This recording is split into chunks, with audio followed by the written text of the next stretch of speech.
Yeah, the major decisions, if you look at it in different sort of time scales, the longest time scale, which would be several years, I have to say, well, is what I'm doing really sustainable in the ways I talked about before? Am I going to make a profit doing it?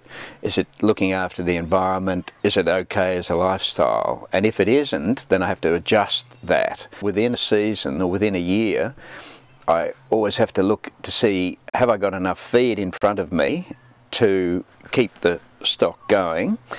If not, what can I do about increasing the feed supply, maybe by planting different pastures and or supplementing the stock, or if it's really dry times, then cutting back the number of stock to suit the amount of feed I've got.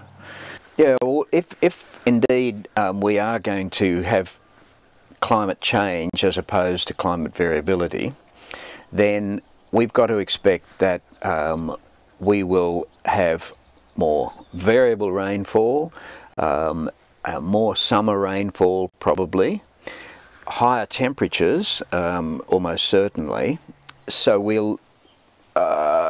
will look to have those sorts of changes, that is earliest finishes to spring, dry autumns, warmer temperatures, probably lower rainfall but possibly not, and we'll adjust our stocking numbers as we already have done, and we'll maybe operate more opportunistically, so that if we happen to get good rain and we can grow the extra feed, well, we'll hold stock longer. So I've got a larger proportion of the herd that's, if you like, a trading proportion. So a third of the herd I could sell off if times are tough and we haven't got the feed, or hold them longer and carry them to greater weight. So, you know, I feel that actually we've been coping with climate variability for quite a long time, and it's not going to be too difficult to cope with climate change if it does come.